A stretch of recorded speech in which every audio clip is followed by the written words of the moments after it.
Torah is just a long string of numbers. Some say that it's a code sent to us from God. That's kind of interesting. Yeah, that's just kid stuff. Check this out, okay?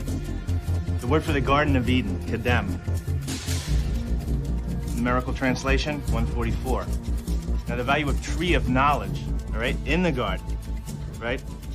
Eitz HaChaim, 233. 144, 233. And you can take those numbers. So like the Fibonacci sequence? Fibonacci. Fibonacci is an Italian mathematician in the 13th century. If you divide 144 into 233, the result approaches theta. Theta? Theta. The Greek symbol for golden ratio, golden spiral. Wow. I never saw that before. That's like that series you find in nature? Like the face of a sunflower? Wherever the spirals. You see this math everywhere.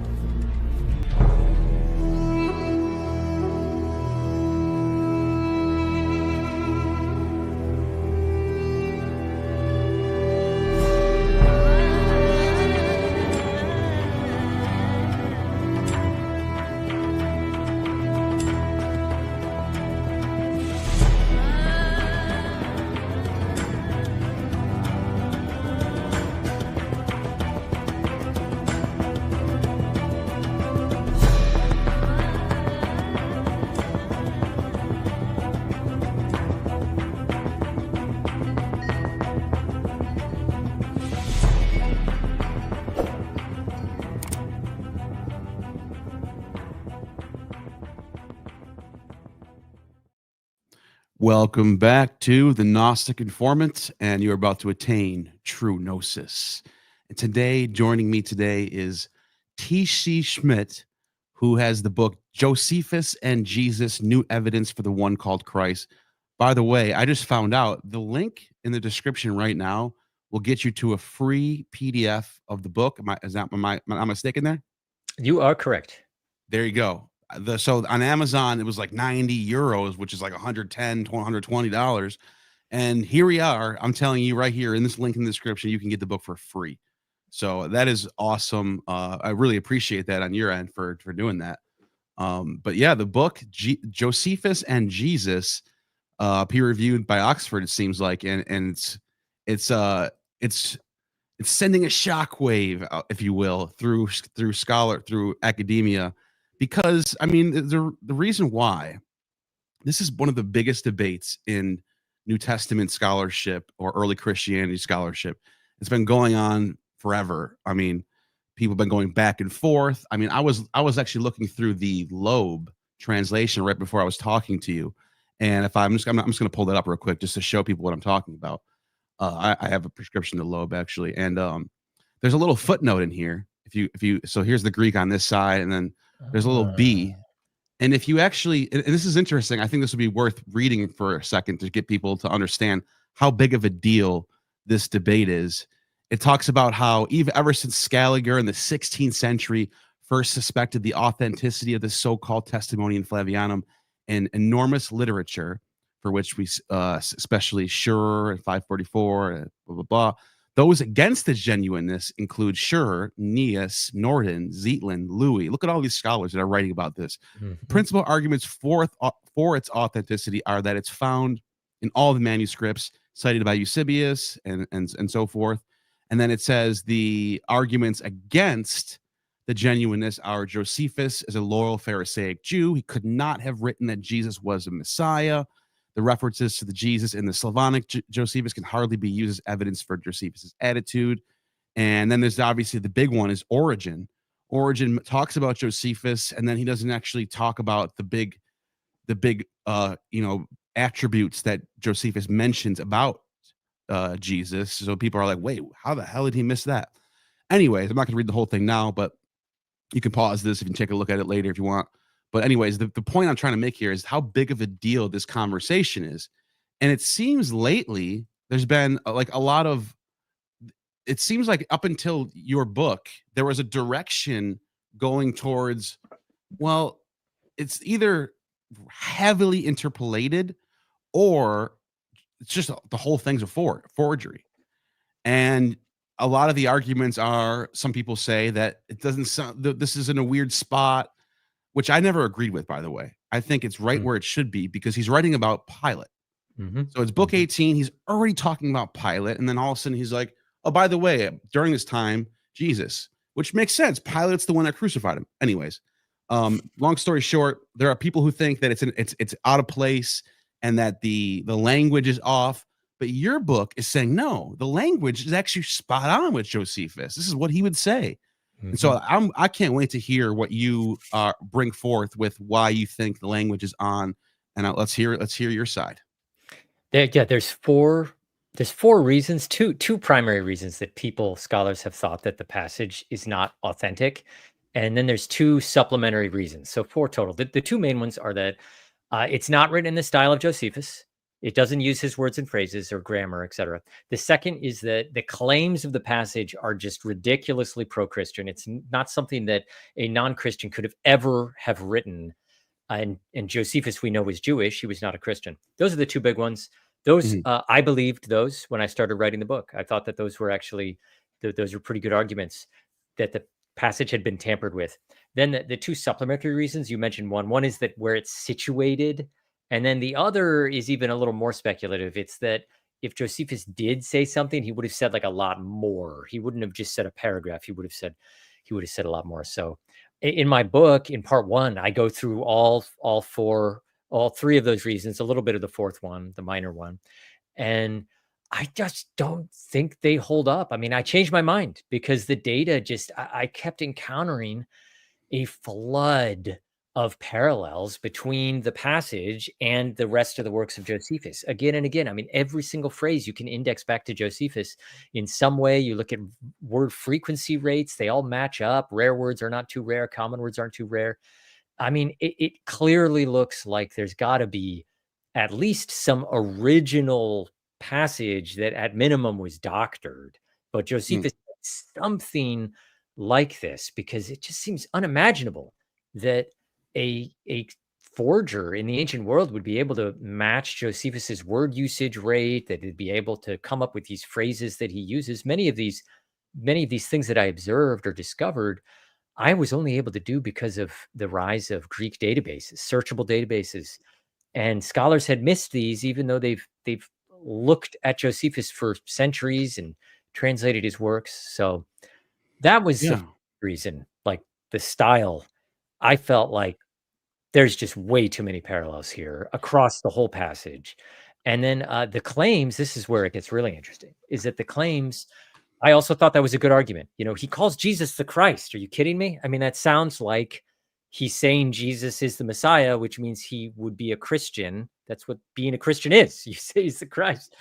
And he says he worked miracles. He says that he was raised from the dead. He says that he fulfilled Jewish prophecy. You know, not something that you think a non-Christian would ever say about Jesus. But what I found, and we can talk more about this, what I found is that all those parallels, that when you look at those parallels, some of those phrases that seem so positive actually look a little negative, or they look neutral. They don't look nearly as positive like they did originally. So, for example, he says that Jesus was raised from the dead. What he actually says is, and on the third day or 3 days later, he appeared to the disciples alive again. But, you know, that, which is, I mean, that's a confession of the resurrection. Straightforward. But the actual Greek that he uses elsewhere. And when he uses it elsewhere, he doesn't mean physically appearing. He means seem. Jesus seemed to them to be alive, not that he actually was alive. In other words, he's just relaying a report about Jesus. He's not confessing faith in the resurrection. You're talking about right here, Triton, Ekon, and Meron.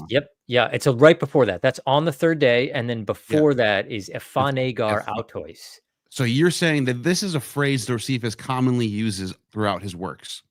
He uses the echo hemeron. It's like an odd. He definitely uses that one. He uses a phane throughout his works. He uses a phane with a participle, which is what he does here. He also will use a phane with the dative and a participle, which is what he also does here. Voice. Yeah.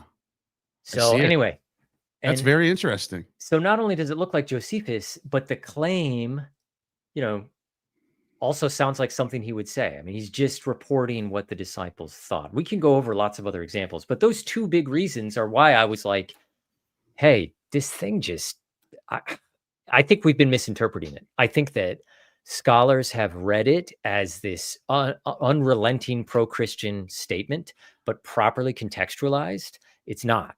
It's just neutral. It's even negative. We could talk about some of the negative things he may say about Jesus as well. Yeah. And on top of that, one of the things that sort of bothered me about this whole conversation in general is Josephus is not writing this in the 40s or 50s. He's writing this in the mid 90s. Mm-hmm. So it's like, it's not that crazy that he would know, he would have heard rumors about, like, there's already at least one gospel floating around, maybe not, if not two or three by then. So I think even if you doubt a lot of this stuff, if you're coming from like the side of like doubting all this, and there's no way that Josephus, that this was historical, whatever you think is going on, at the end of the day, he's writing this at a time period where it's not that unlikely that he should know about it already. Does that make sense? Especially someone living in that part of the world. I agree, but I would make an even stronger claim that I'm sure some of your listeners will find controversial. But Josephus was born in Jerusalem. He was raised in Jerusalem in the 30s, 40s, and 50s. He had many pathways of knowledge to know about the Jesus movement, about early Christians, about Jesus himself. Mm-hmm. So he's not just some guy in 94 AD writing about Jesus. He is embedded in Jewish culture in the 40s and 50s and 60s AD in Jerusalem. He also fought in the Galilee against the Yes. Titus. So he's up in the north too. He probably heard, maybe he might have heard some things over there. I don't know. He went to Capernaum, where Jesus's hometown was during his ministry. He lived 3 miles down the road from Nazareth, where Jesus was said to have grown up. He went to Cana, where Jesus was said to have turned water into wine. I mean, this guy was all over the place. So if anyone would have known stories about Jesus, it would have been Josephus. My position on this has been pretty solid since I talked to Steve Mason, who's a scholar on Josephus. Yeah. And that he probably did write this, but we think it's heavily somewhat edited up, doctored a little bit. Maybe they changed it from he was the Christ, from he was the so-called Christ, something like that. What is your thoughts on something like that? So here's what I'll say. Is that my position, it's a little nuanced. So if you just look at the manuscripts of Josephus's Antiquities, the Antiquities is the book in which this passage is found. It's 300-something thousand words long. It's enormous. And it's a history of the Jewish people. And if you just look at those remaining Greek manuscripts, then I do think of two little aspects of the passage have been changed. One of them is fairly innocent change, but the other one is a big one. That's where Josephus allegedly says he was the Christ. I think something is dropped out there. So from that perspective, the passage has been tampered with a little bit. But there's a big but here. That whenever you are looking, like this Loeb volume we have before us, whenever scholars are assembling a Greek text or a Latin text, they don't just use the original language manuscripts. They also rely on any ancient translations, if they existed, and they look at ancient quotations. Sometimes ancient quotations, there's like massive ones that go on for pages. Sometimes you have dozens of lines of evidence. So those can be very valuable. And in this case, with the Testimonium Flavianum, we do have two ancient translations of the passage. We also have like over a dozen quotations in Greek of the passage from a dozen different authors, that anywhere from 311 AD all the way up to 1300. So we have like quite a range of textual tools. But the translations, the ancient Latin translation done in 393, and then an ancient Syriac translation done in 700 by Jacob of Edessa, The Latin was done by Jerome. These are both eminent translators. These guys knew Greek. We have some of their translations that they did elsewhere. They know what they're doing. At that sentence where it says he was the Christ, the passage says he was the Christ, both of those say something different. Oh, really? Yes. The Latin says, ha Christos utos ein. Yeah. Oh, yeah. And the Latin says he was believed to be the Christ, and the Syriac says he was thought to be the Christ. It looks like they're tracking the same original Greek text. They have the antiquities before them. It doesn't say he was the Christ. It says he was somehow only considered to be the Christ. So I think that's what it originally said. Oh, so you said you think the Latin one's more accurate. The Latin and Syriac, yeah. I think the Syriac's probably a little bit like I bet whatever the original Greek was probably sounded a little more like the Syriac, but the Latin and Syriac I think are more accurate at that point than the remaining Greek manuscripts are. And I think you mentioned something about this word epigogito in your conclusion. It means like perhaps. Is this a word that he uses pretty often? No, this is epagomai, and this is referring to how Jesus led many Jews and Greeks. And traditionally, misled. Yeah, okay. Yeah. Traditionally, this is one of those potentially negative statements. Often you'll see this translated as he led many Jews and Greeks. Just sounds like a generic lead. But epagomai, it does have some negative connotations. It could mean to induce, where you're tricking people. It could mean we could do a slightly less negative one where he brought over. And in the context of the passage, if you read it as a whole, Josephus is talking about this guy who brings over many Jews and Greeks, is then accused by the Jewish religious leaders. Then the Roman governor has him crucified. It sounds like he's leading a rebellion. I mean, it sounds like that's what's going on. So even if we don't translate it negatively. That also kind of, that's odd. I didn't even notice that until you just brought that up, because that also aligns with the Talmud description of him leading people astray. Yes. It uses that word, he led people astray, and it almost sounds like Josephus almost sounds something similar to that going on. Precisely. Yeah, I didn't even think about that. That's interesting. What is and then what about this? Many of the Greeks, because the gospel, I don't think the Gospels actually say he had Greeks in his entourage, do they? They don't. They pretty clear he ministered to Jews. He tells the apostles, go to only the lost sheep of the tribe of Israel, the tribes of Israel. Now he does interact with non-Jews. He does have some non-Jewish followers throughout the Gospels, but these are on the periphery. They feature only in a very minor way. Again, this doesn't seem like something the early church would have suppressed. The early church is by and large Gentile. They would want Jesus to be reaching out to Gentiles. So the fact that they portray him as reaching out to Jews is I think from a scholarly standpoint, very reliable.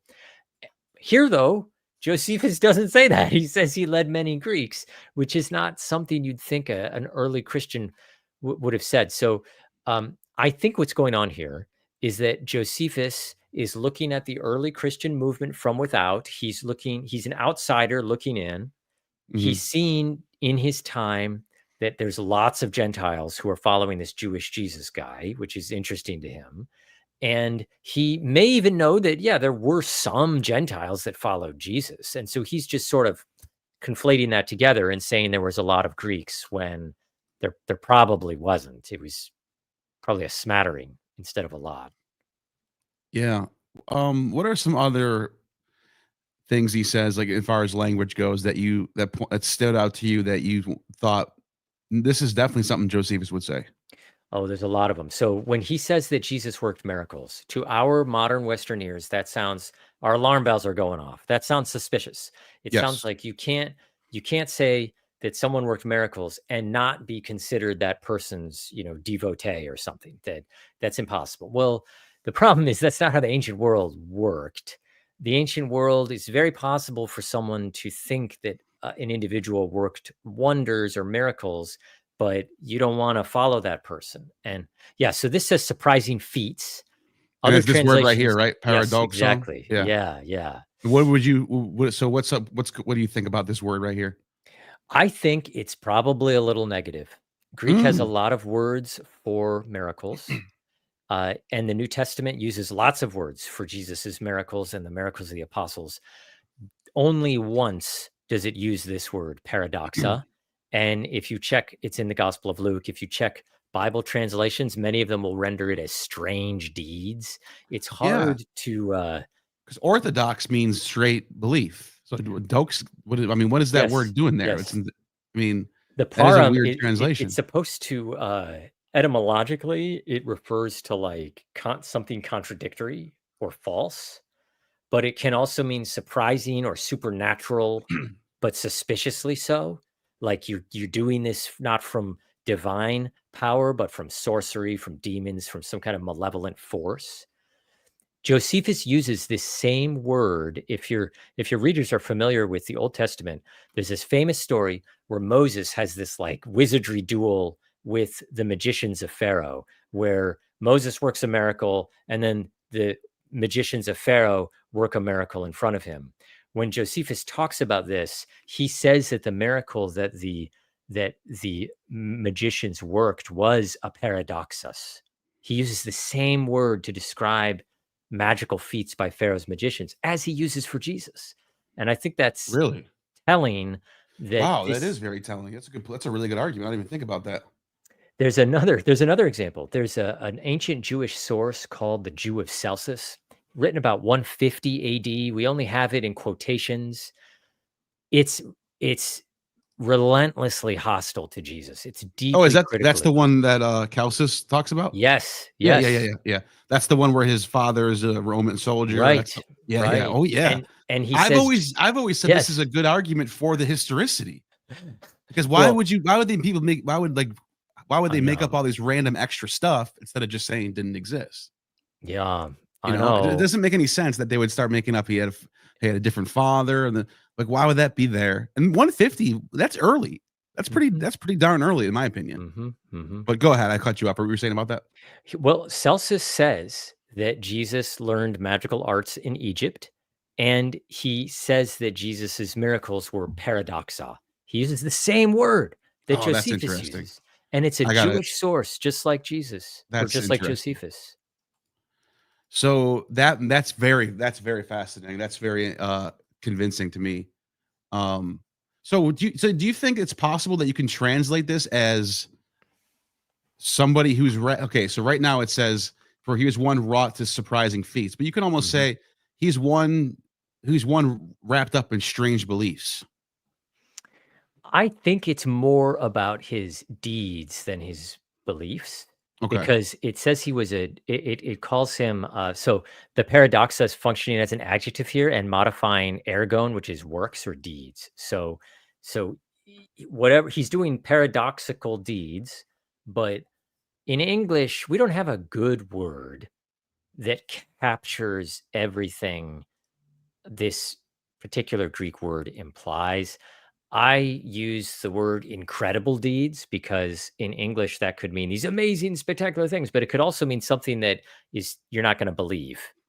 Yeah. Um, but in Greek, that still doesn't capture it. In Greek, it would be more like surprising supernatural things that maybe comes from a negative source Mm. or a malevolent source. Either way, it's negative though. Potentially. It's not exclusively negative. In proper context, it could be. So here's an example in English. If you are in Christian culture, magic is a bad thing. You don't want people casting spells. That's a no-no in Christian tradition.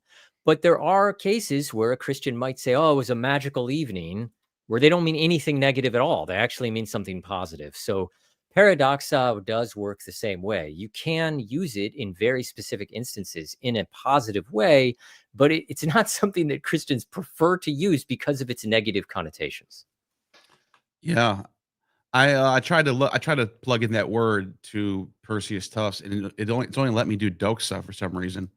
I Yeah, guess I'm you're just not adding the the prefix par para to this yeah. word.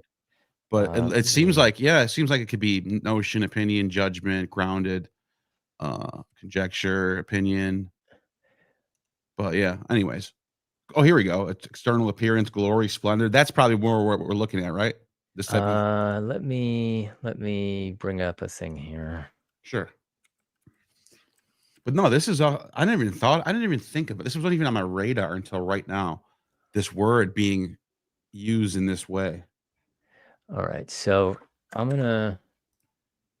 got a different dictionary here. Okay. Here, I'll just text it to you. Sure. And I think you can open that one. Yes, I believe so. This is TLG. Yes. I should be able to. Let me It see. should be available. Yeah. It's loading right now. So, but yeah, Uh, So here, one thing you'll learn about Greek dictionaries There we is go. that these are usually based on classical authors. They don't always capture Koine authors, but here It started me off in the beginning, though. I think. Oh, it did. Is it? What's the? I could probably just search it. Yeah, PARAD. What's the Greek? Yeah, you could paste. Yeah, there we go. Yeah, like that. And then no, you want a C instead of a key there. So what is it? The letter C, I think, does it. It depends what kind of. There we go. Yeah. And then OS is second from the bottom. Okay. Down here? Yep, down there. Yeah. Okay. So there it says contrary to expectation, incredible. That's why I use incredible deeds. Yeah.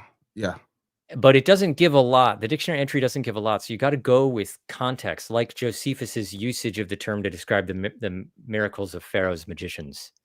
Oh, I see.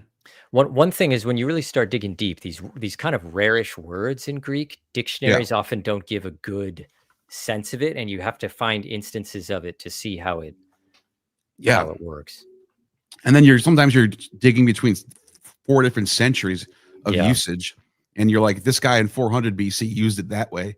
This guy in 200 AD used it that way. It's like, and then you're exactly completely different worlds at that point. Yeah. Oh wow, that's interesting. So okay, you got the language. We talked about how.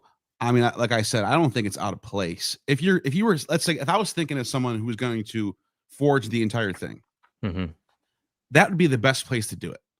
So, but that's not an argument for forgery. That actually doesn't help your argument because as I said earlier, he's already talking about Pilate. I don't know where else you would expect this to be, other than when he's talking about Pilate. Unless I think you mentioned this though, how it's odd that he places him before John the Baptist. Yes. So what do you do with that? Someone might think that's a little bit odd. Yes, it is odd. He puts Jesus before John the Baptist, and of course the universal New Testament testimony, you see it in all 4 Gospels, you see it in the book of Acts, is that Jesus preached after John the Baptist. John the Baptist preached first. And this isn't just a chronological issue. It's a theological issue because John is supposed to prepare the way for the Messiah to come. It's vital. It's that he comes first. Josephus switches things. So I disagree. I actually think it's a very weird place to put the passage. He could have put it after John the Baptist, but he didn't. It's also odd because where he puts it, though under the reign of Pilate, he puts it as one of 5 or 6 stories of uproars that occurred during the reign of Pontius Pilate. Yeah. And in these uproars, it's usually the Jewish leaders who are doing the right things and Pilate is doing the wrong thing. So you get to this story of Jesus. If you're a Christian, the implication is that Pilate did the wrong thing, but then it's also that the Jewish leaders did the right thing, but they're the ones accusing. They're all on the same page here. Yeah. So it's a very ambiguous spot to put it. And I say now regarding about like why Josephus flips John the Baptist and Jesus, that's another interesting question. And do people use that against the authenticity? I believe so, right? They use it for the authenticity because why would a Christian scribe insert it there? They all believe Jesus was after John the Baptist. Yeah, that's an interesting point. It almost shows like John or Josephus just doesn't know much. He's just throwing it in where he thinks it fits. But a later Christian scribe would have been more specific. Yeah. I didn't think about that. As He far as also, go ahead. I was going to say one more thing is that Josephus is like he messes with chronology. He puts things out of order. We know that he does this because he will talk about the same series of events multiple times in his works, where he'll put them in different order. And sometimes he does this when he himself was a witness to the events. So he's willing to move things around for the sake of thematic emphasis or coherence in his narrative. So it's possible that he stuck Jesus there because that was when he was talking about disturbances under Pilate. That made sense.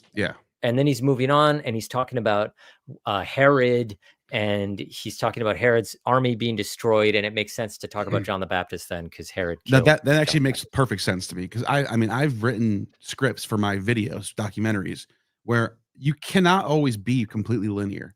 Yeah. Sometimes you're on a certain topic. Let's say I'm talking about, the Bacchic mysteries, and I'm going to just focus on all the sources on the Bacchic mysteries, and I'm going to go between 200 BC and 400 AD. And then I'm going to go to the next subject, and I'm going to move back to through 200 BC again, because now I'm talking about the Samothracian mysteries, and I'm trying to be as linear as possible so that it's coherent. But you can't always make it that way. You kind of have to bounce around a little bit. So that doesn't necessarily sound that bad as far as why that would happen. I think that makes sense. I agree. The other strong argument for the forgery thing that I was like get your thoughts on is the Origen stuff. Origen mentions the passage. He doesn't mention the details on it. I think he says something like, on the contrary, like, it's too bad Josephus doesn't know much about our Savior, or something along those lines. Do you remember? Do you recall what he said or no? Oh yeah. So the other line of argumentation about, in favor of forgery is that Origen of Alexandria. Origen is this enormously well-educated early Christian theologian. He is writing between the year 230 and 255 AD. So he has a fairly long career, and he knows Josephus's works. He quotes from the Antiquities of the Jews. In fact, he talks about passages in the Antiquities that are kind of nearby the passage about Jesus.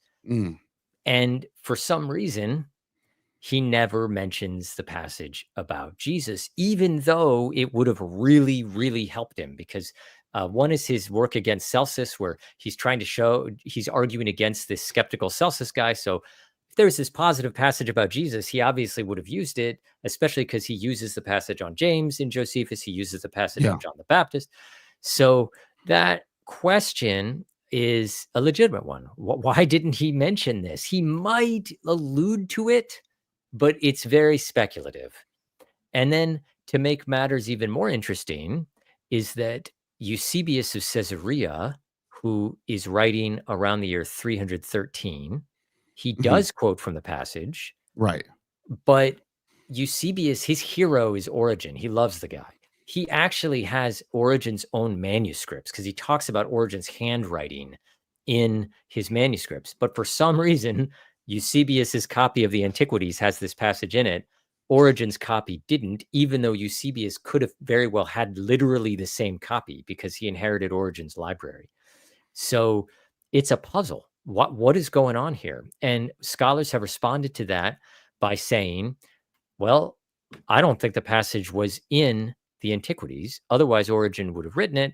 But it clearly was in the Antiquities when Eusebius was writing. So it must have been interpolated. It must have been inserted after Origen, but before Eusebius. Maybe even Eusebius is the one who forged it. So I spent some time looking at that possibility.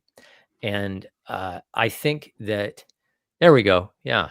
Yeah, I just pulled it up. Just go. You continue though. Yeah. There it is. That's the one on John the Baptist. So he knows about anyway. It says, right, although he did not believe in Jesus. Is this part of this? Yeah. Okay. He nonetheless, in seeking the cause of fall of Jerusalem. Now this is interesting. Yeah. Because the way I read this is, he's talking about in the order of the books. The last thing he talks about in Antiquities is the issue that happened with his brother James, and One of then them, yeah. yes, right. It's like the third last paragraph or something like that. Yeah. It's pretty much at the end, and then he mentions like another couple more things, and that's over. Mm-hmm. But then he gets into the fall. Like, here's what. So I think he's almost like pointing to, because of what they did to Jesus and James, the temple was destroyed. He's almost like blaming the whole situation on what happened to Jesus in a way. What do you think? You think that Josephus is doing that, or that Origen is doing that with Josephus? Yes. Oh, yeah, yeah. That is absolutely what Origen is doing. He's saying, hey, like, even Josephus kind of supports this idea. The problem is Josephus doesn't really support the idea. And what seems to be happening is that there's another, it's very confusing. There's another source called Hegesippus, who also talks about the death of James, just like Josephus does.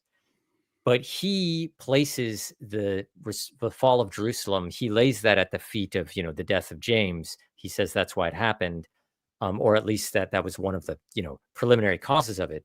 Josephus doesn't say that. The confusing thing is that to us, the name Josephus sounds very different from Hegesippus. In Greek, those names are really, really similar sounding. Really? So it's very possible that Origen is thinking about, Hegesippus and Josephus, and they both talk about James. They both talk about the fall of Jerusalem. And he's just confusing what's going on between the two. I never even thought about that. That's interesting.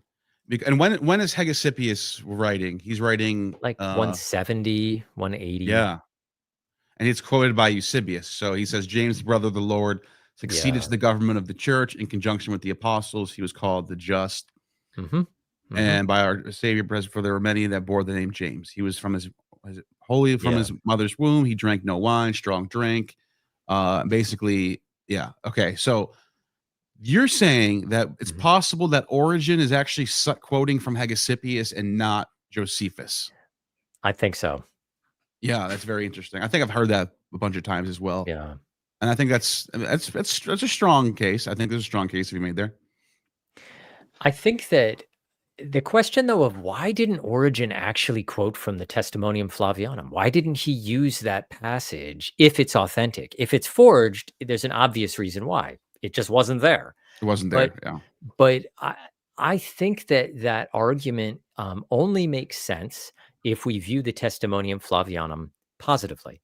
But if we view it as just this kind of neutral statement about Jesus, it's understandable why Origen wouldn't have mentioned it. I mean, he just didn't think it was particularly noteworthy.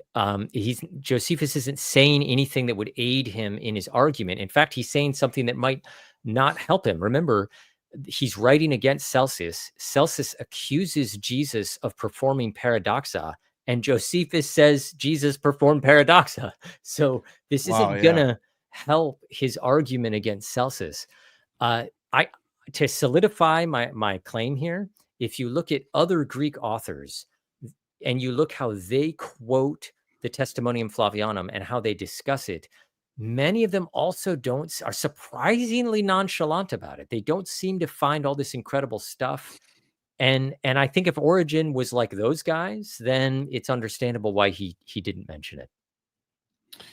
Yeah, and as far as Josephus writing about Jesus and not being a Christian himself or being a Pharisee, I don't think that's that unlikely for him to do, because he's also in other parts of his Antiquities giving praise to other people who aren't Jewish prophets or kings or something. Like he's talking very positively. He talks very positively about Cyrus, Caesar, Titus Flavius, or the Vespasian, talks very positive about him.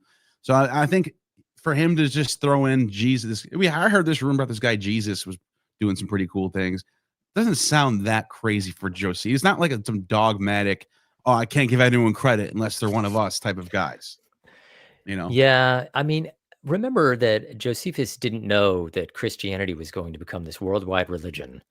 and Right. was going to sweep the I world. don't He think didn't know anyone did about, in that time. yeah. So for him, this is a Jewish sect. It's interesting because there's a lot of Gentiles that are now becoming, but a lot is a relative term. I mean, it, the vast majority of people in Josephus's day and age were not Christian. They were following the typical Greco-Roman religion. He also, we can talk more about this, but he knows some people whose family were involved in the crucifixion of Jesus, and he doesn't he doesn't actually have a good relationship with some of these people. So, in other words, he might have had reason to kind of sympathize a little bit, like even if he didn't follow Jesus, he may have been like, well, the same people who knocked you off, not tried to do the same thing to me. He also Hmm. is writing in Rome, where Tacitus says about 20 years previously, 30 years previously, a whole multitude of Christians were rounded up by Nero and killed, and it generated sympathy towards Christians in the city. So, for all we know, his audience might have been like vaguely sympathetic and he didn't want to alienate them. I mean, there's all sorts of reasons. Yeah. Another thing that I wanted to bring up is in that Josephus, in that passage in book 18. Let me just pull Mhm. it back up again. He's already, as we mentioned, he's talking about Pilate, and then we just kind of flip through here. He's writing about Pilate and some stuff breaking out and Yep. so all these issues happening. Then he talks about Jesus here, and then Mhm. after he talks about Jesus, though, he goes into some other really weird story about this girl Paulina, Yes. It's very and weird. he takes the story all the way back to Rome at the Temple of Isis, Yes. and so it's like, okay, he's in this particular passage, he's just giving random stories. It seems like there is Yeah. no like coherent narrative going on in book 18. He's just kind of all over the place. He jumps around a lot. Precisely. Josephus is known by scholars as a patchwork writer, where he just lumps things together. He doesn't always craft these nice, neat, and tidy thematic arcs. He crams stuff together, and he seems to be doing that in this passage. He talks about some bad stuff Pontius Pilate did. He talks about Jesus, but then he's got this crazy story with It's a this woman. wild story if you haven't heard it yet. Uh, But yeah, tell she's this, them yeah, about this. she's this beautiful woman. She's married, and some guy falls in love with her and tries to sleep with her, but she won't let him. So he bribes some temple priest to let him act like he is Dress up pretend as to be God. Anubis. He Yeah, dresses up Anubis. as the That's god right. Anubis, Yeah, and then she's a devotee of this temple. yeah, So she's like, oh god, oh yeah, I'll come to you. And then he like sexually assaults her, which yeah. is pretty wild if this is true. And then yeah, there's just like Josephus just throws this at you, like, whoa, that happened. Okay, next story. And then Right. he doesn't talk about it ever again. And it doesn't have anything to do with Jews. Yeah, Doesn't have anything to do with Jerusalem. He that's just what I'm wondering. Was Paulina Jewish? Is that why he's telling the story? He doesn't say, does he? I think there's two reasons he told it. I think that the clearest reason is that it's just this salacious story to gin up interest. I mean, you got to worry about your readers, and Josephus maybe was trying to do that. I don't know. Yeah. The second one is that there are some themes shared between that story and between ancient Jewish traditions about Jesus. Now, Josephus doesn't talk about those traditions, but he may have known about those traditions. And that's because, the story about Paulina is about this beautiful woman where some guy's smitten by her beauty. And in order to sleep with her for one night, he pretends to be someone he's not. Well, the early stories about Jesus from the Toldoth Yeshu, which is this hostile biography of Jesus that written by a Jewish scribe or author, says something very similar, that Mary was this beautiful woman, that this guy wanted to sleep with her for one night, but he couldn't. So he pretends to be her betrothed in order to sleep with her for one night. It's a very similar dynamic. Mm. And that could explain why Josephus thought fit to place that story directly afterwards. That would be that's a brilliant writing right there. If that was the case, because that's like he's like connecting things that are like thematically parallel with each other, but not necessarily the same story. Yeah. But like the point I was making to bring that up was that in this particular section, Josephus is just giving random stories So it doesn't sound. I used to hear this from mythicists all the time. They'll say like, the passage just doesn't make any sense where it is. It's completely in the middle of nowhere, and it's like, well, so is everything else in that passage in that section. Everything else in that section is in the middle of nowhere. But the one thing that connects them is it's during the governorship of Pilate. That seems to be the reason why they're all in this particular place. And honestly, if you look at the series of passages as a whole, the Jesus one fits better than the Paulina one for sure, because it actually has to do with Jews and Pontius Pilate. And Pilate, right. And the other one has no reason why it's there. It's just random. Yeah. Yep. Yeah, I agree. And again, Josephus is a patchwork writer. You read through his stuff, he's jumping around, he's putting things together, and you kind of have to. I mean, imagine trying to write a universal history of a people group. I mean, you're going to have to put things out of order. You're going to have to cram things together that don't belong. There's going to be some really great story you want to tell. This is before word processing. I mean, he's dealing with scribes. You're just going to have to lump stuff in. This is a genre, actually. There was a genre of ancient literature called the miscellany, where you just had interesting stuff crammed together. Because that's like Pliny the Elder writes like that. Yes. He's just throwing stuff at you, every paragraph, something different. Yep. That seems to be very common for that time period. It was like the Twitter of the ancient world.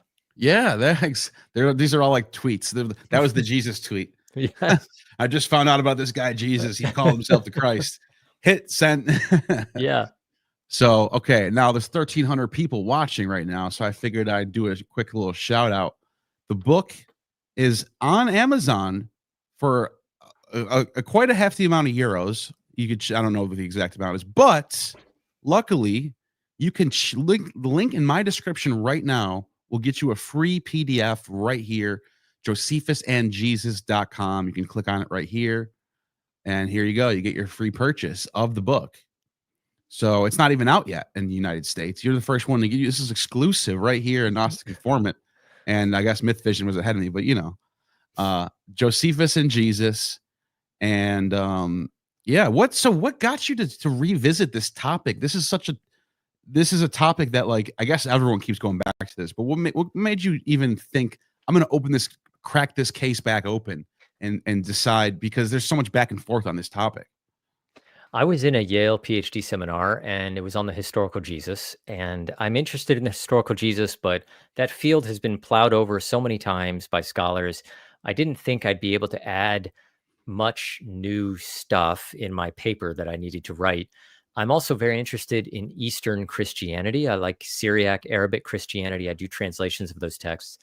And there is an Arabic version of the Testimonium Flavianum. There's also a Syriac version of the Testimonium Flavianum. And these have been said by some scholars to preserve a more authentic version of this paragraph. So I thought, hey, I'm going to do my paper on that. And I was fascinated by it.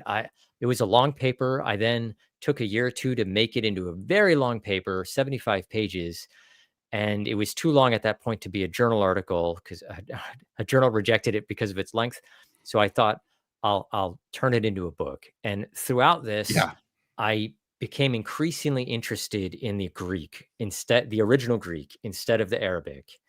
I actually think the Arabic isn't all that reliable, like some people claim, but I think the Greek is reliable, and that the Greek, like I said, is way more negative, or at least ambiguous, and properly understood. It sounds exactly like something Josephus would say.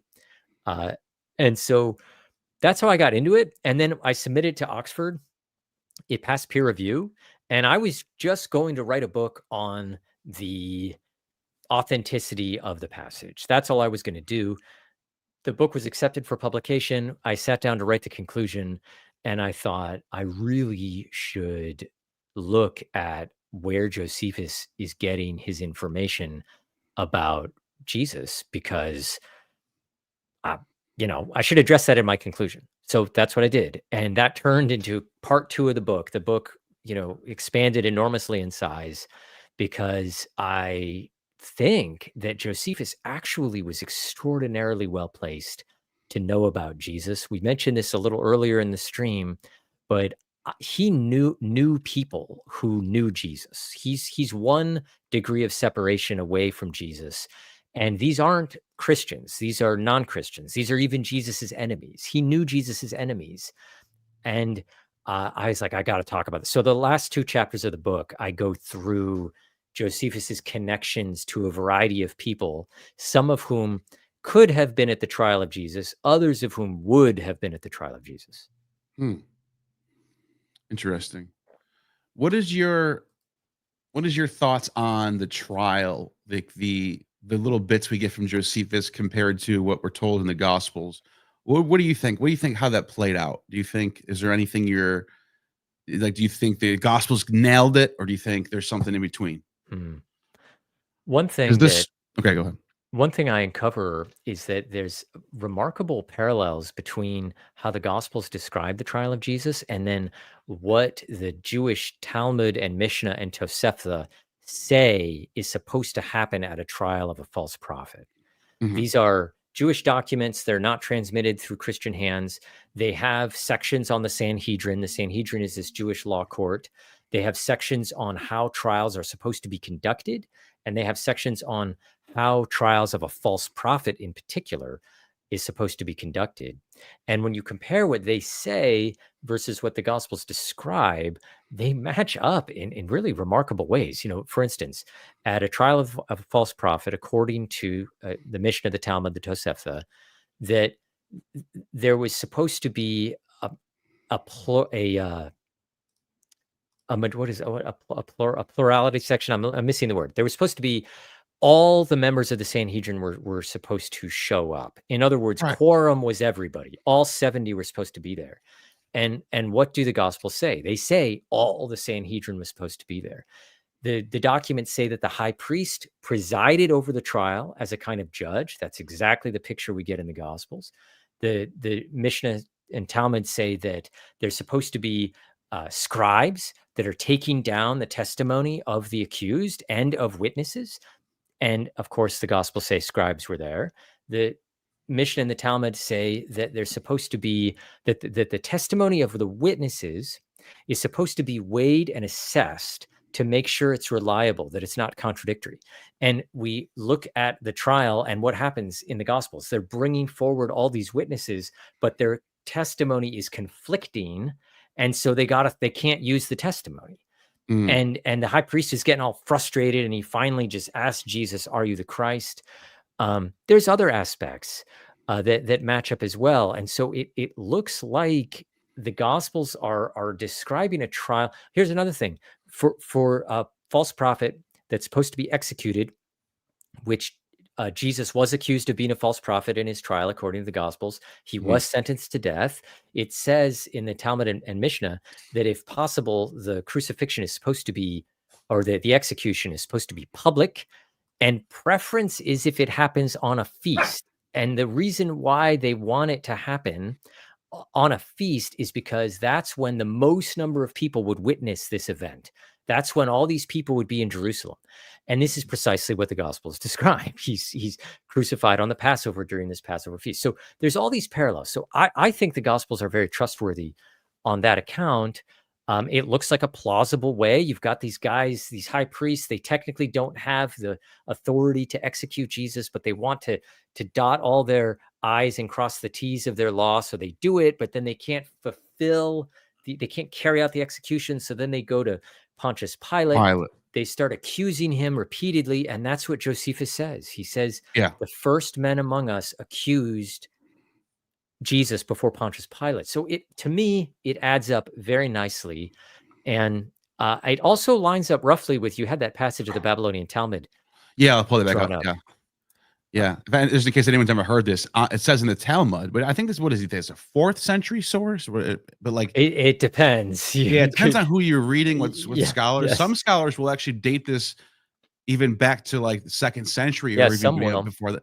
Yeah, I've heard that before. That they're using sources that are legitimately that go back. So keep that in mind. That this is from okay. But it says on the eve of the Passover, Yeshu was hanged. For 40 days before the execution took place, a herald went forth and cried, "He is going to be stoned because he's practiced sorcery and entice Israel to apostasy. Anyone who can say anything in his favor, let him come forward." but nothing was brought forward in his favor, and so he was hanged on the eve of Passover. Mm-hmm. Obviously, this is a translation. I've heard like different, but this is pretty much what. Yeah, this is pretty accurate. What do you? What are your thoughts on that? Well, notice it says that his accusation is he practiced sorcery, and that That's a big lines up deal. Yeah. with Josephus saying he did paradoxa. And led people astray, apostasy. Yep. The Passover lines up. Notice here, though, that they say it was on the eve of Passover, where the Gospels, the Babylonian Talmud says eve of Passover. The Synoptic Gospels say it was on Passover. Yes. And then the Gospel of John, depending how you read the Gospel of John, it was either the eve of Passover, probably the eve of Passover, but you can also interpret it to be after Passover. Yeah. There's the hanging, which is that's a traditional form of terminology for crucifixion. Crucifixion, by the way, is a diverse punishment. It really just involves hanging someone, affixing someone to something for them to die. And whether it's on a cross-shaped thing where you nail them, or whether it's a post and you tie them up, I mean, there's different ways to do it. So there's even gruesome examples of people being nailed to boards, a flat plank and stuff. So, a lot of the critics of this, of pointing to this as evidence, will say that the Talmud, and not just the Talmud, I think even Epiphanius also mentions how the dating, they put this Jesus for some reason 100 years back. Are you familiar with this? What are your? Because I would love to hear your thoughts on that. What is going on with that, or what do you not know? I think it's not the Talmud that does that. I think it's the Toldoth Yeshu that does that, which is another Jewish document where they place Jesus during the reign of, I think, Alexander Jannaeus, which is like 140 years. It's a long time. It's not anywhere near to when Jesus would have lived. My take on that is that the Toldoth Yeshu, it's a document that is one of those communal documents where we don't really know who wrote it. There's tons of versions. There's this Mearson came out with this catalog of all the versions, and there's in a variety of languages. We have got Latin witnesses and Arabic and Hebrew and Aramaic and all these different witnesses that sometimes differ very widely. And I think the running theory, the best theory, is that the document was probably written down around 500 or 600. Yeah. So he died 76 BCE. Okay. Yeah. Yeah. So that would be like 100 years before Jesus actually died. Right. So it's well removed. Yep. So I think that this document, it does have ancient tradition in it. We know that there are traditions it preserves that did exist regarding Jesus in the 2nd century. But we also know that it just has a lot of gobbledygook in there. And, some of them, I think one of the versions talks about Constantine. Clearly it's aware of Constantine. So I think that it's not that this particular document has some insight about Jesus existing 100 years earlier. I think it's just confused. And I also think it's interesting that the Sanhedrin, I'm not seeing it here, was started during that time period. Yes, Alexander Jannaeus. Yeah. So I just threw this up as a hypothesis. The reason why they're dating it they're throwing Alexander Jannaeus' name in there, sort of like the J. Edgar Hoover being on the FBI building. Like maybe there for some reason, when they say Alexander Jannaeus, they're really talking about the Sanhedrin. It could be. That's a good idea. I had not thought of that, but that's a good one. That's a lot of special pleading. Also, I have to admit. But I'm just trying to think why they would do that. Well, the Sanhedrin, it was formed right about that time, and it's clearly a result of Greek, of Greekness, Greek culture infiltrating, and so. It is interesting that it was probably formed during that time, and that's right when the Sanhedrin trial of Jesus is taking place. So maybe they got cross wires there somehow. Yeah, that's the only thing I can think of that makes sense, because even in the passage, like when Epiphanius mentions during the reign of Alexander, or during the time of Alexander Jannaeus. The next paragraph says he was crucified under Pilate. Pilate didn't live in Alexander Jannaeus' time, so we have conflicting dates there. So that's why I'm thinking, if he thought it was during Alexander Jannaeus, that doesn't make any sense, because he then mentions Pilate in the next paragraph. Yeah, and I So think there's even something weird with that. I think even book 18, I have to check. I think book 18 of Josephus begins already. You're in the reign of you're in the Common Era already. Yeah. So he clearly is placing Jesus under the reign of Pontius Pilate. Tacitus does the same thing. The Gospels obviously do the same thing. Yeah.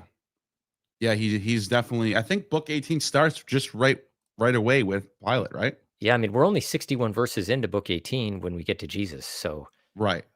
So yeah. I mean, I don't know where it starts at. I think it's over here somewhere.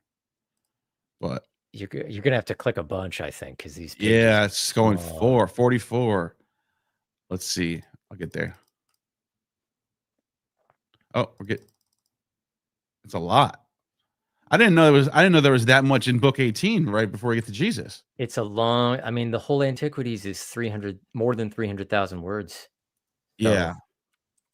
I can just go like this then. I don't know why I'm even trying to do that. Okay, book 18, section 1, submit. So it starts with Quirinius. So that would have been. Oh yeah, that's right there. Four, right in the first century. Yeah. That's the census of Luke. Yep. So it might be right in the BC, right before the BC AD turn right there. Yeah, it's right around there. Yeah. Yeah. That makes sense. Yeah. But okay. But that's the only thing I can think of is why they would have that name on there. I don't know if because there are some people who just want to say it's a different Jesus, and I just it's too many details that match up. His mother's name's Mary. He's crucified at the Passover. His name's Jesus. Those three alone. No, I'm not buying that there's two different Jesuses that this happened to. That would be crazy to me. I just don't think that I just think there's a mistake. To me, the more logical conclusion is there's some sort of mistake with why Alexander Jannaeus is being listed. There's some reason we're not seeing, some context we're not seeing of why his name is being placed on this thing. Anyways, I agree. I think it's also important to remember that they didn't have the internet back then, and while they did have historical lists of rulers, they did not have a date system that we have. So they couldn't say, "Oh, Jesus was crucified in 30 AD or CE or whatever." They would have to say, "Oh, it was the such and such year of the emperor." But then you got to know when the emperor reigned, and then you just have to know all this stuff, and it's actually a very difficult process that can get mucked up. And you see this all over the place in ancient and medieval writings, where they won't know exactly when someone reigned. They'll look it up, but it'll be wrong, and they'll place someone wildly off, not just by a year or two, but it'll be wildly off. This happens a lot. There are some ancient sources that are really, really good about not doing that. One of them is Ptolemy, his Canon of the Kings. It's kind of, and Eusebius, actually. Ptolemy and Eusebius are some of the best sources for figuring out when things actually happen. Yeah. Yeah, I agree. Eusebius is great for that. What do you think, before I want to get to super chats pretty soon, and I just want to ask you, like, what is your current conclusion on, for example, how much accurate is this? How much editing was going on? Very little, very a lot. Like for example, Steve Mason, I agree with what he says when he says, I think Josephus did write about Jesus. I just think later Christians might have fudged the numbers a little bit. Mm-hmm. What is your final assessment where you're at right now with all the data? What would you say about this? I think it's both. I think that Christians did tamper with the passage a little bit, but I think it was quite minor. I think it was actually only in two places. I think that the part where the passage as it stands in Greek today says he was the Christ, I think it instead said he was thought to be or believed to be the Christ. And then there's one other part in the very beginning where it says there was this Jesus guy, and I think originally it actually said there was a certain Jesus. And that phrase, certain Jesus, Jesus tis in Greek, can carry a sense of contempt. And that's not in the manuscripts of the antiquities that we have today. It is, however, preserved in other Greek quotations by Eusebius, and a Greek quotation by Eusebius, and in some other translations. Those are the only two things that I think in the manuscripts of the antiquities have been changed, but one of those is preserved in Greek elsewhere, and then the other has Latin and Syriac witnesses to it. And in other words, I think that once you look at all the textual witnesses, I don't think the passage has been altered. I think it remains. So in that sense, the passage that I present in the book, I think, is what Josephus said in total. That's interesting. And like I said earlier, it doesn't, even if you're coming at this from a very skeptical point where you're like, no, Josephus didn't believe this, that, the way Josephus writes is he kind of, it wouldn't be that crazy for him to sort of just just tell a rumor, this is what I heard, he's the Christ, they call him the Christ. And there's not even like, not really putting himself as a believer, but just kind of relaying the message. That can be one way that I can make sense of why he would use this. That's kind of how language. I interpret the passage, that he doesn't say he was resurrected. Jesus was resurrected. Josephus says he seemed to them to be alive. He doesn't say he fulfilled Hebrew prophecy. He makes that part of, that's all one sentence in Greek. It seemed to them, given that the Hebrew prophets prophesied about him, that he was alive on the third day. That's all one sentence that I think he's simply reporting what the disciples claim. He's not saying he was the Christ. He's saying that people thought he was the Christ. I do think he was willing to believe that Jesus worked miracles, but he doesn't think that they were necessarily gotten through divine piety or power. He thinks that they could have been gotten through magic or wizardry, sorcery, necromancy, something. Yeah, like with that word paradoxon, I think you make a good argument there. I never was on my radar until you brought that up. That's interesting. Now it's interesting that you came out with this book right at a really interesting time, because not too long ago, Nina Livesey came out with a book. I don't know if you're familiar with this, her book, saying that Paul's epistles she thinks are all forged. So like, okay. And then she's dating the epistles to the 2nd century because she thinks it lines up with Second Sophistic Greek, which is like Lucian, writers like Lucian, and I think maybe Plutarch, no, not Plutarch, but like that 2nd century Lucian type of writing. And that's her argument, is like it lines up with that, and that's why she thinks Paul is 2nd century. Someone else wrote it. Some other guy wrote those 7 epistles. So that's what she thinks. And then I wanted to just get your thoughts. And then, so I was interested in another thing that I found was this article from a couple of years ago from Enrico Tuccinardi, who did an investigation on Pliny the Younger's letter to Trajan, which would be the earliest mention after Josephus, I believe. I think it goes Josephus, Pliny, and then Tacitus, Suetonius, or one of those two. But anyways, I think Pliny's after Josephus, right? Yes, Pliny is like 120 or something. Yeah, and then you have Celsus and so forth. But this is also peer reviewed by Oxford, and his takeaway was, after analyzing various kinds of internal and external evidence in favor and against the authenticity of the letter, a modern stylometric method is applied in order to examine whether internal linguistic evidence allows one to definitely settle the debate. The findings of this analysis tend to contradict received opinion among modern scholars, which affirm the authenticity of Pliny's letter and suggest instead the presence of large amounts of interpolation inside the text, since the stylistic behavior appears highly different from that of the rest of book 10. So I don't have the level of knowledge to even be able to assess if he's right or wrong about this, but it's interesting that this article's out there.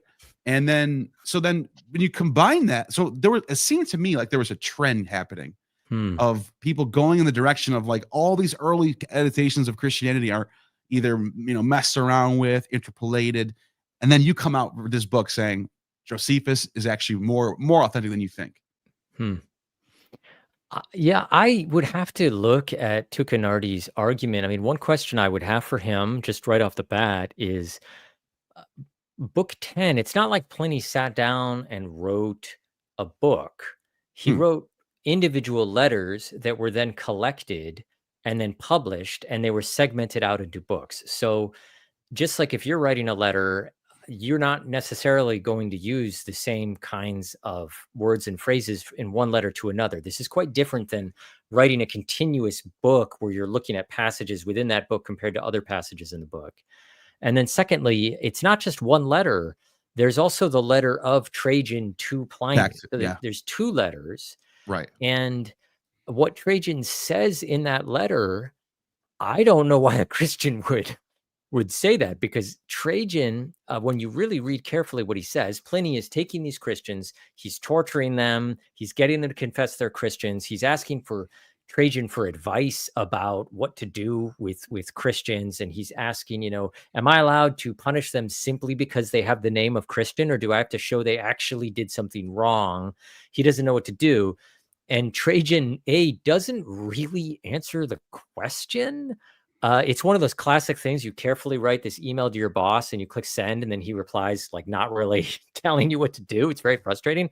But one thing Trajan does do is he says, don't use anonymous accusations, because Pliny had just taken a list. Someone anonymously sent him a list of Christians, and Pliny just looked at it and started rounding people up. Trajan says, you can't do that. But what Trajan clearly implies is that, if someone is willing to come forward and say so-and-so is a Christian, then you can take that person and torture them. Yeah. That feels not like what a Christian would want the emperor to say. That they'd want the emperor to say, no, you can't persecute them because they're a Christian. You have to actually prove they committed a crime. They can't just. So anyway, I'd be suspicious. No, you're raising a good point here. It's like, how is it just the one letter that he's talking about? Is he talking about the whole collection of letters? Is he? And the letter's very short. It's like a couple paragraphs. Right. It's nothing. It's not.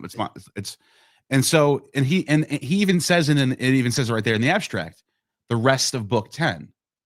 And so wait, the rest of book 10 are those letters. Those are different letters. Now I would have to read. Maybe he addresses all of these critiques. I don't want to misspeak here. So perhaps he does address these. Those are just questions that I would have.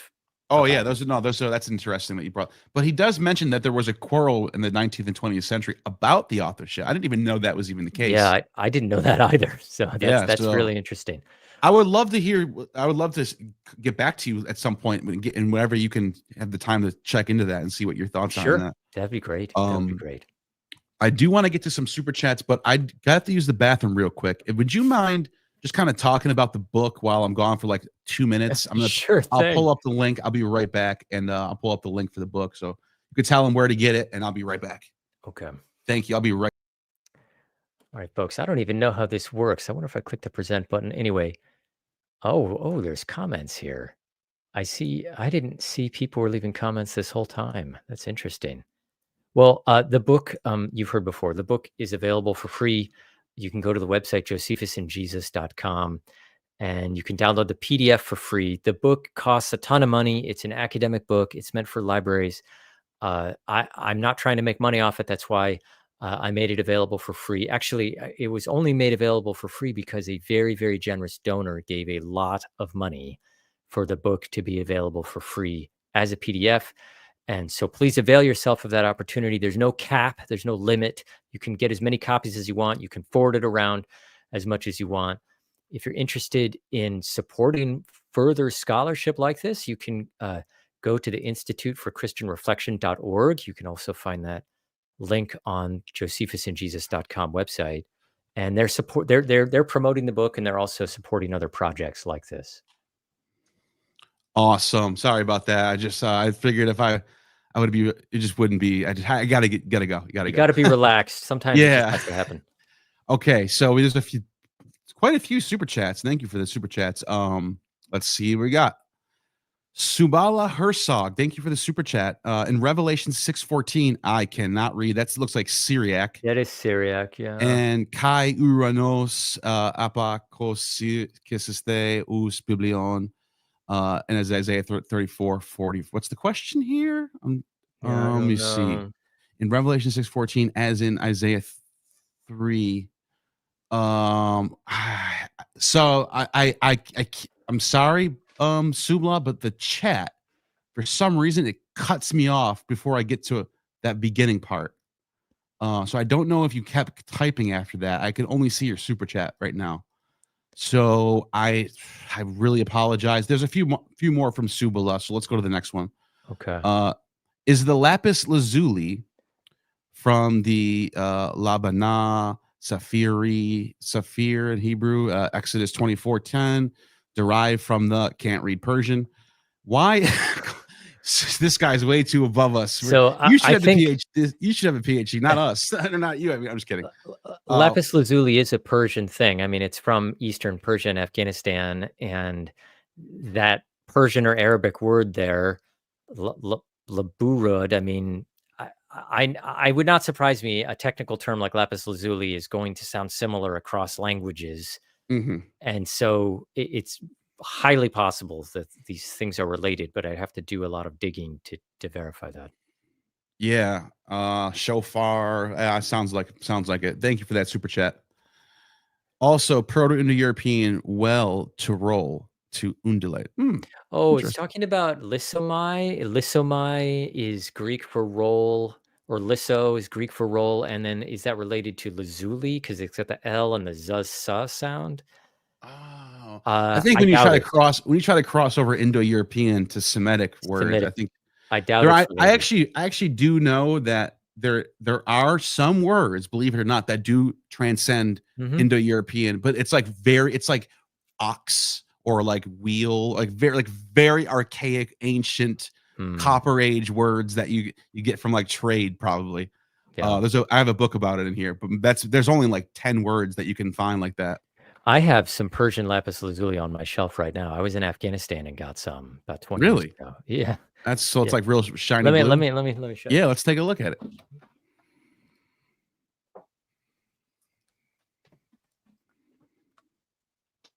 Yeah, this is it right here. That's where it is. And so they actually get the color from that? I believe so. Yeah. Wow. That's fascinating. Thank you for that super chat. And let's go to the next one. Also, another one from Subala Herzog, once again. Just pouring them in. I can't thank you enough. What might this have to do with the Hapare of Dawn and Sephora saffron robe? Yeah. Why does Nebuchadnezzar see an apocalypse in his nails? So Nebuchadnezzar's nails grow really long in Daniel, and I guess this question is related to that. I don't know.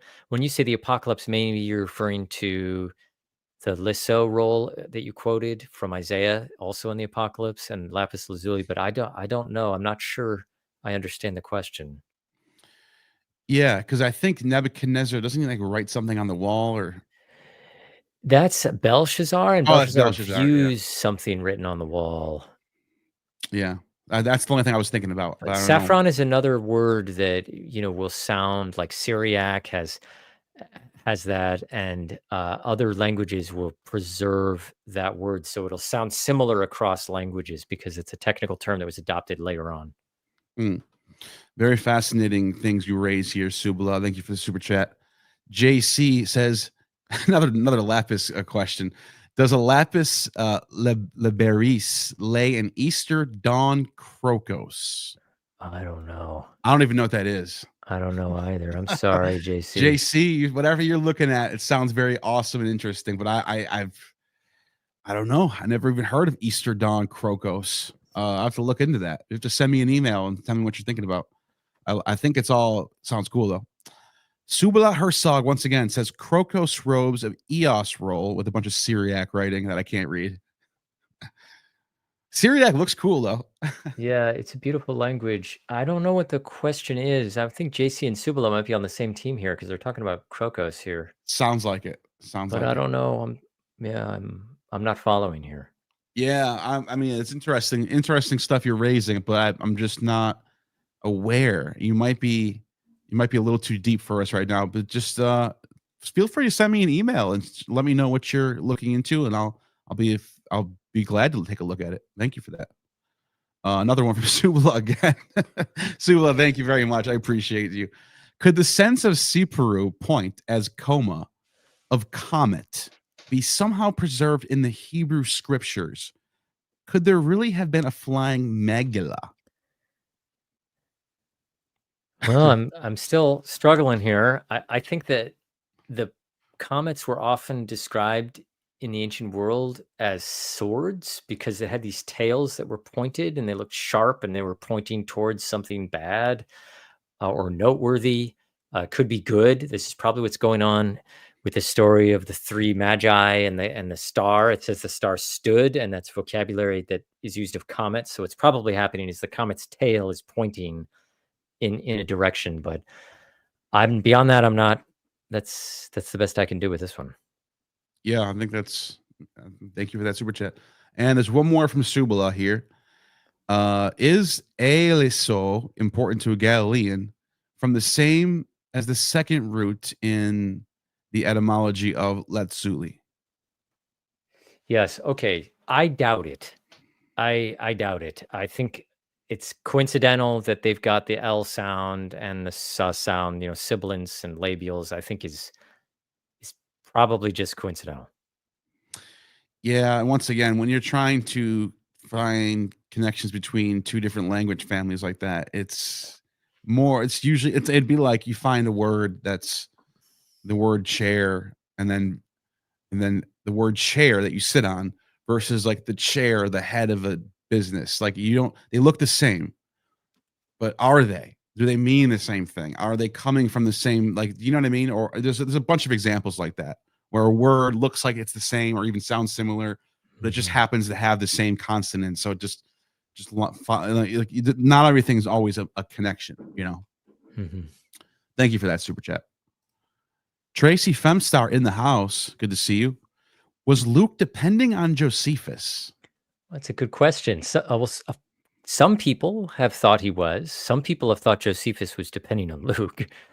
I don't think either of them are true. I think that they don't have nearly enough similarities. They actually contradict each other. I mean, remember we talked about one where Josephus places John the Baptist after Jesus, but Luke very pointedly places John the Baptist before Jesus. So there's some other instances of this also. So another thing is that Josephus, when he borrows from sources and uses sources, we often still have those sources preserved, and he often will borrow whole phrases. And he doesn't do that with Luke, so it seems unlikely that he used Luke. But then the idea of it being reverse, of Luke using Josephus, I think Luke, the gospel was written by the time Josephus came around, so that he couldn't have used the antiquities. Maybe he could have used the Jewish war, but that wouldn't have really been helpful because almost all the Jewish war doesn't really cover the period of time that. So I think it's unlikely. I just want to, this is an extra interesting question. Steve Mason thinks this is the case. So I just want to read what he says here. He says, I cannot prove beyond doubt that Luke knew the writings of Josephus. If he did not, however, we would have a nearly incredible series of coincidences, which require that Luke knew something that closely approximated Josephus's narrative in several distinct ways.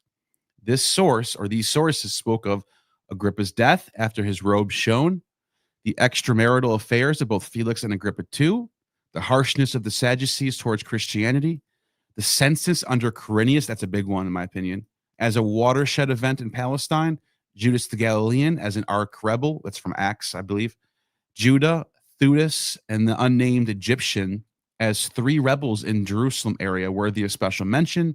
Among the other hosts, Theudas and Judas in the same piece of narrative, Judaism as a philosophical system, the Pharisees, the Sadducees as philosophical schools, and the Pharisees as the most precise of the schools. We know of no other work that even remotely approximated Josephus's presentation on such a wide range of issues, I find it easier to believe that Luke knew something of Josephus's work than he independently arrived at these points of agreement. Nevertheless, the further study may provide alternatives.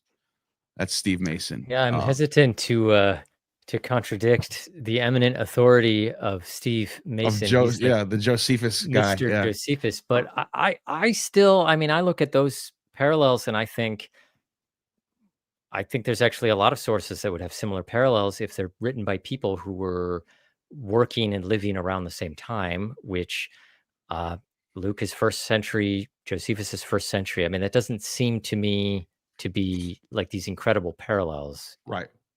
I think some of those details, though, I think the Quirinius one is pretty interesting.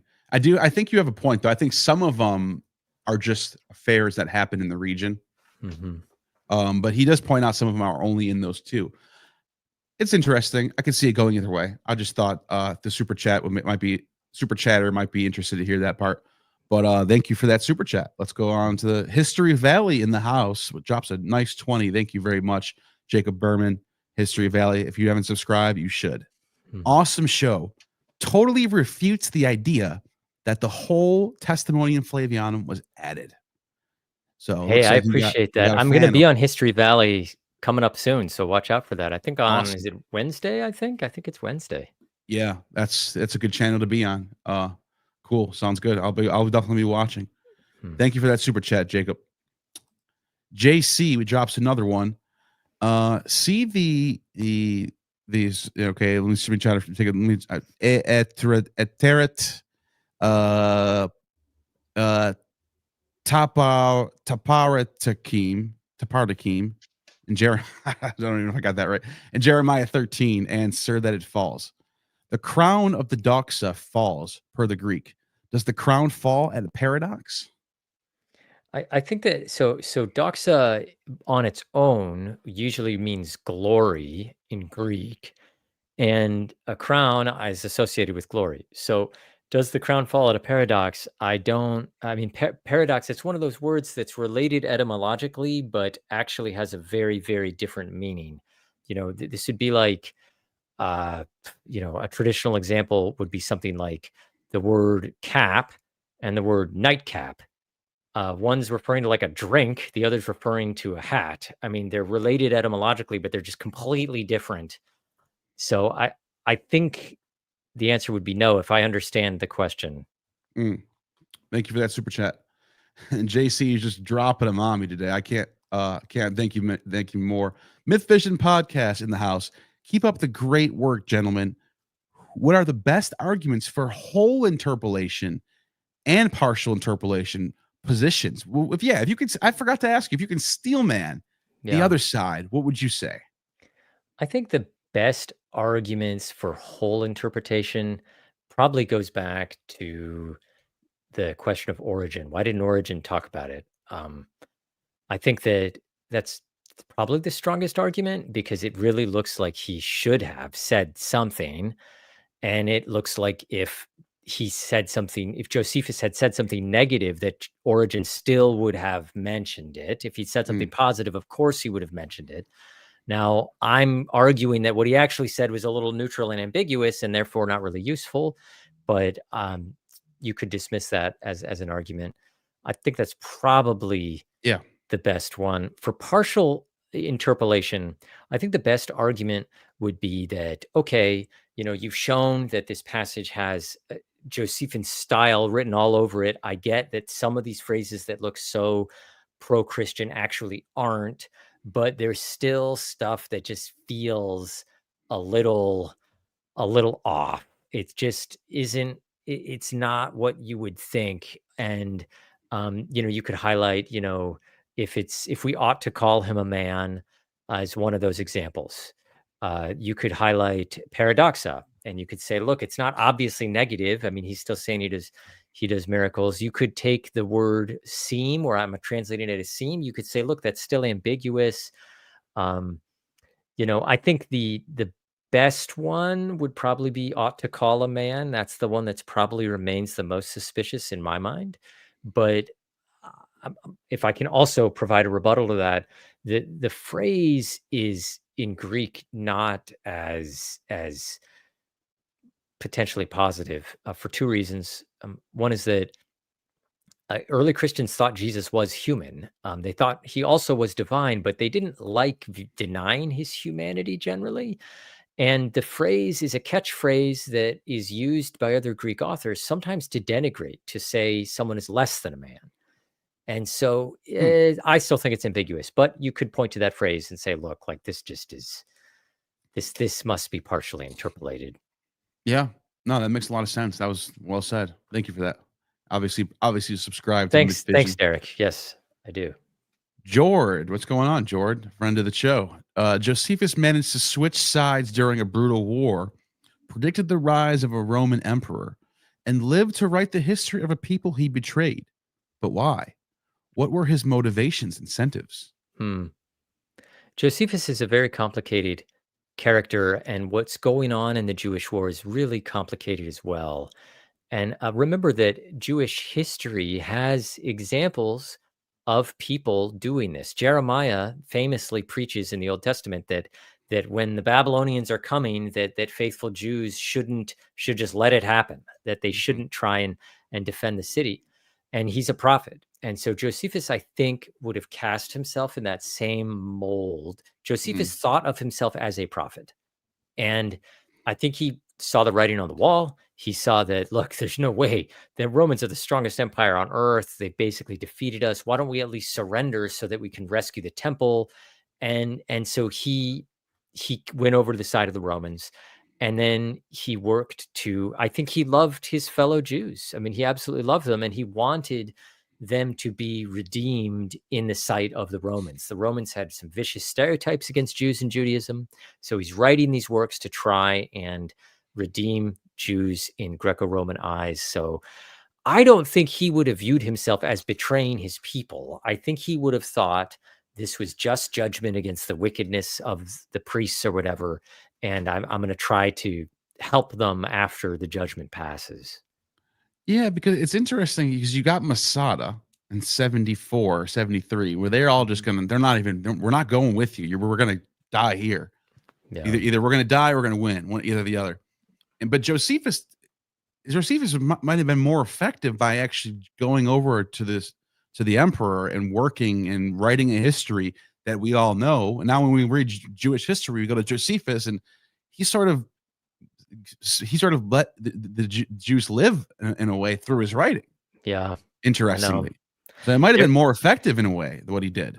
I think so. You could definitely make that argument. And one other interesting thing is, this gets a little bit, speculative, but Josephus mentions that he requested from Titus, the emperor, the future emperor, the general in charge of the war, the battle against Jerusalem, that he requested and received permission to get some sacred scrolls from the temple out before the temple was destroyed, and that he did successfully do this. And some people have speculated that perhaps the reason why we have the Old Testament today in Hebrew is because Josephus preserved it. I doubt, I wouldn't go that far, but I would not be surprised if one of the reasons we have such good textual evidence is because he did do something like that. Yeah. Because you do have the story about the holdout at Yavne of them, like sort of like the one city that survives the whole thing. And that might have been probably where they had, but maybe Josephus preserved stuff they didn't have, or maybe something in the middle going on. Matt, can you imagine going when we discovered the Dead Sea Scrolls and half of that stuff we didn't even have until 1940, and just discovering the Old Testament for the first time? That'd be crazy. I know. And then finding the Jewish antecedents to the New Testament in the Old Testament, then that would have been instead of way nuts. Back then, that would have blew people's minds away. I know it would have. Yeah. Thank you for that. It's an interesting super chat. Thank you for that. Cross Bible in the house, another channel that you should definitely go and subscribe to. He's got some content coming out pretty soon. Would a Christian forger say something like many of the Greeks nation, kai polus men Judaios polus de kai tu Helleniku epangegaketo and fu therubu? Thorubu. That's a quote from the Testimonium Flavianum with an addition. The final two words, and Thorubu, Cross Bible has added there, and I'm suspect that that's because some scholars have thought that Thorubo was omitted by a Christian scribe. Thorubo means a tumult, a riot, an uproar, and that because Josephus is talking about a series of uproars with Pontius Pilate and then with Paulina, that maybe this word was actually in the Testimonium Flavianum originally. I think that that's unlikely. Number one, that phrase "kai polos men Judaios Paulos de," the whole balance of Paulos men, Paulos de. Josephus likes that phrase. He uses that many times. It's a very The Mende Josephine clause. phrase. And then the idea of Jesus leading many Greeks is just not something many Christians would have probably said. It just, and then apegagato, again, they probably would have used a word that has less potentially negative connotations. Remember, that's the word that can mean induce, potentially. It doesn't necessarily mean that, but it could. So I don't think a Christian forger would have written that. I think it's a strongly Josephine passage that's unlikely to come from a Christian. I'm learning Greek and I'm thinking, like, wouldn't that mende, that clause right there, wouldn't that say on one hand he won over Jews, on the other hand he won over Greeks? Yes. Yeah. Classic mende clause. Yeah. Greek, by the way, he's teaching me Greek right now, the person that sent the super chats. That's why he's probably, oh, cool. he probably threw that at me to make me read it. And another thing I was thinking, that last word, if I was doing Erasmian, I would say boy, with that oi, that dative subscript thing at the end. You'd keep the little subscript. I didn't even think about that till after I read it. And thank you for that super chat, Stephen. Caleb Peterson, thank you for the super chat. I love to imagine Romans reacted to early Christianity as if it was a cannibalistic death cult. To me, that explains a lot.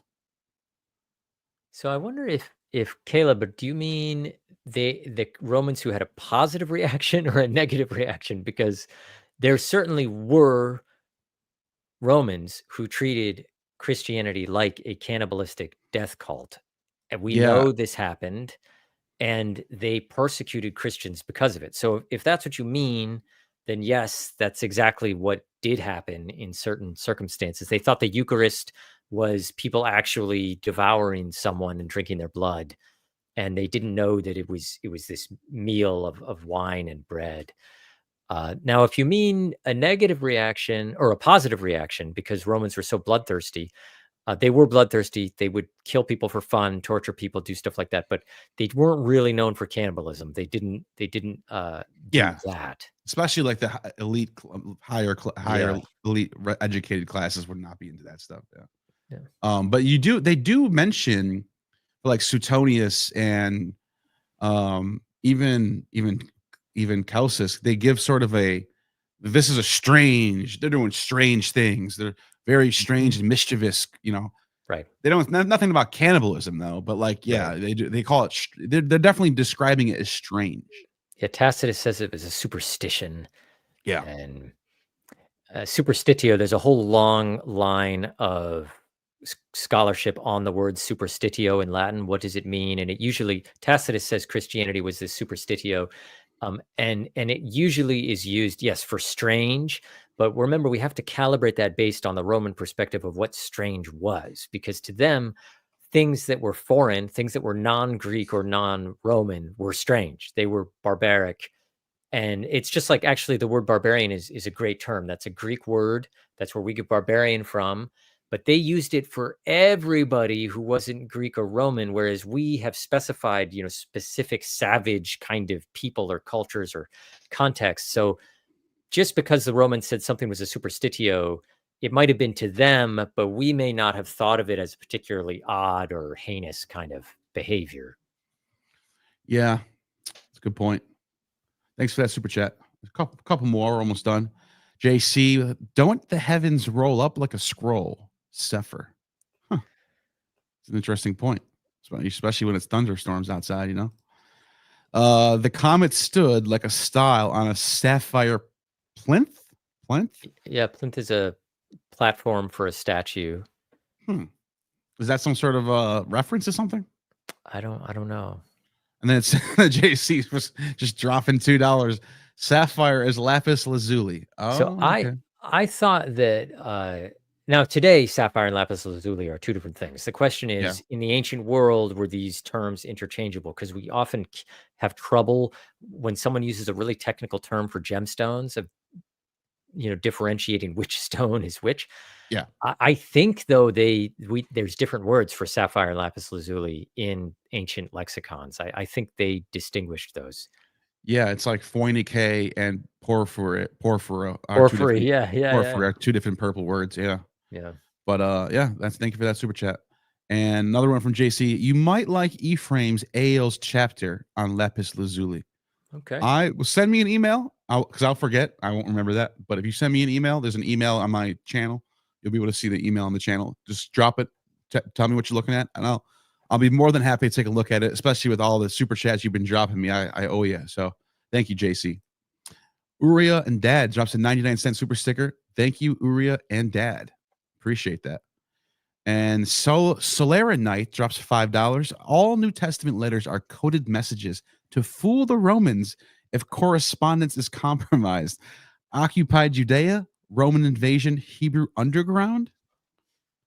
I wouldn't go that far. I would say that there is some coded messages, like in Revelation, the number of the beast, 666. I mean, sure. But I wouldn't say I'm willing to be corrected. If someone can show me some hidden codes, I'd be willing to look, but I doubt it.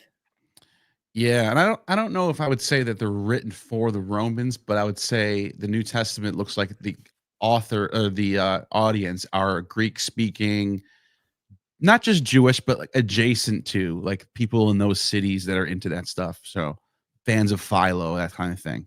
Mm-hmm. That's what I don't know. And I don't think they're trying to trick anybody. I think it's just trying to get people to believe in Jesus, Mm-hmm. Which is kind of that's the point of the good news, right? Anyways, thank you for that super chat. Zerelith Eternal. What conditions groom the zealots of the kingdom? I'm assuming Zarellus is talking about the technical zealots, like that actual group of that Jewish sect. I would guess the Josephine sect, yeah. Yeah. The ones who fought against the Romans, I guess, right? Right. I don't know a lot of the history of the zealots, so I'd be hesitant to comment other than that they were just born out of this very zealous. That's where we get our word zeal from. Yeah. Zealous people who are willing to sacrifice a lot in order to gain freedom or to impose their religion on people. I would say, because when we talk to scholars about the relations between the Romans and the Jews, they were pretty good for the most part. There's actually a lot of they had their system where, okay, you guys have your religion, pay the taxes, we'll leave you alone. That's how Augustus laid it out. And then Caligula comes along and sort of starts messing things up. This is what Philo tells us. Philo compares Caligula to Augustus, and he's like, Augustus was great. He was great. He would calm the storms and he would feed the poor. He was great. But Caligula, he's a maniac. He's a monster. So I think what happened how you get people like the Zealots is someone like Caligula coming along and doing all these horrible things, making people worship him, making people all this kind of stuff that no the other emperors aren't really doing.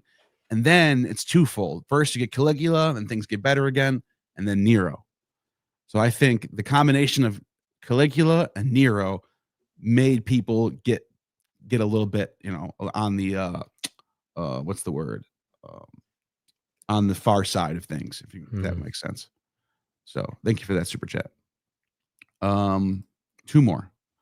Did Joktan know the small things growing on Sephar? So Joktan, is that one of in the Table of Nations, or is that is he a son of? I think it's in the early chapters of Genesis. I'm afraid I don't know what this is referring to beyond that. Yeah, JC, just for future reference, be a little more. I would be a little more specific on what you mean on Joktan. I think Joktan, yeah, biblical figure from the Table of Nations. Yeah, that's what I've pulled up. I don't know what the Sephar part is though. But anyways, thank you for that super chat. And last but not least, another one from JC. Enoch used Sephar for saffron. Kirkham in songs. Why? I don't know. I mean, I don't know, JC. I'd have to, Maybe you might look know. up, but saffron.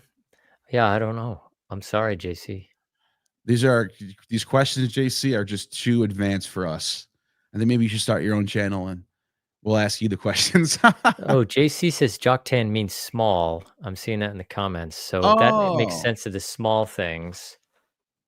Okay. So is this referring to this one right here? Yeah, but okay. But I'd have to look at the passage and see if there's some other correlation that I'm missing. Yeah. Well, maybe next time we'll be able to address. By the way, speaking of next time, I actually knew about your work from your work you did on the December 25th and paganism stuff. Yeah. And I call it my big three. I've cited you on my channel quite a few times in my videos. Oh, wow.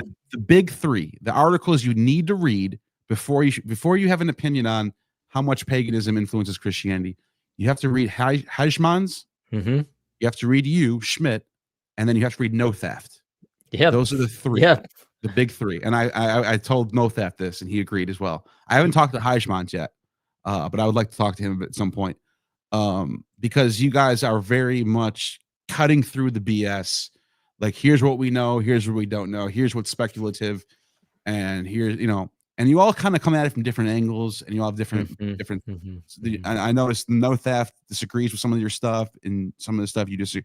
But you all are very, very fair and balanced, and I think those are the best three articles out there. And I do want to get you back on for a Christmas we episode should. at some point. Yeah, we should do that. No Theft is a fantastic scholar. Yeah, he is. I had him on here last Christmas. So this Christmas, maybe it's your turn now. Okay, great. I look forward to it. This has been a lot of fun. I appreciate your time, and I think hopefully a lot of people get the book and share it around. Any last thoughts on anything you're working on, anything you want to promote, or anything like that? Yeah, I mean, I think that check out the PDF at josephusandjesus.com. Look, I'm on like the podcast circuit. So if there's some big names that should have me on, feel free to let me know or them know. And if you're interested in supporting further work, you can do so at the Institute for Christian Reflection. We've got some discoveries lined up that we want to get funding for. So check that out. And you can find that link on the book website, josephusandjesus.com. But other than that, this has been awesome, Neil. Thank you so much. All right. And once again, the link's in the description for the site you just mentioned. It's you find it right where your name is at, and you should find it. Thank you for your time. This has been fun, and you have just attained true gnosis.